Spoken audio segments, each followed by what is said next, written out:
വലിയ ബിസിനസ്സുകാരിയാകണമെന്നായിരുന്നു ഇവളുടെ ആഗ്രഹം. അവളുടെ മുത്തച്ഛന്റെ ആയുർവേദ മരുന്നുകളെ കുറിച്ചും ചായയുടെ പ്രാധാന്യത്തെക്കുറിച്ചും അവൾക്ക് പറഞ്ഞു കൊടുക്കുമായിരുന്നു. മുത്തച്ഛന്റെ മരണശേഷം സാമ്പത്തിക ബുദ്ധിമുട്ടുകൾ കാരണം അവളുടെ കുടുംബം അമേരിക്കയിലേക്ക് താമസം മാറുന്നു. അമേരിക്കയിൽ പഠനം പൂർത്തിയാക്കിയ അവളെ വിവാഹം കഴിപ്പിക്കാൻ അവളുടെ വീട്ടുകാർ ശ്രമിക്കുന്നു. അങ്ങനെ ഒരു ചെക്കനുമായി വിവാഹം കഴിഞ്ഞ് അമേരിക്കയിൽ തന്നെ സെറ്റിലാകാൻ അവളുടെ കുടുംബം ആവശ്യപ്പെട്ടെങ്കിലും സ്വന്തമായി ബിസിനസ് തുടങ്ങണമെന്ന ലക്ഷ്യത്തോടെ അതവൾ വേണ്ട എന്ന് വെക്കുന്നു.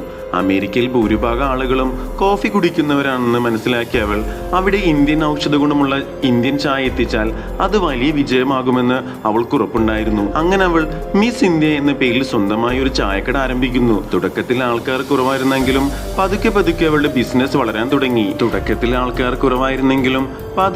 അവളുടെ ബിസിനസ് വളരാൻ തുടങ്ങി. ഈ സമയത്ത് അമേരിക്കയിലെ വലിയ കോഫി ബിസിനസ് സാമ്രാജ്യത്തിന്റെ ഉടമ അവളെ വെല്ലുവിളിക്കുന്നു. ചായക്ക് കോഫിയുമായി മത്സരിക്കാൻ കഴിയില്ലെന്ന് അയാൾ വിശ്വസിച്ചു. എന്നാൽ തന്റെ കഠിനാധ്വാനത്തിലൂടെയും മുത്തച്ഛൻ പഠിപ്പിച്ച അറിവുകളിലൂടെയും അവൾ ചായയെ ഒരു ബ്രാൻഡാക്കി മാറ്റുകയും ബിസിനസ്സിൽ വിജയിക്കുകയും ചെയ്തു.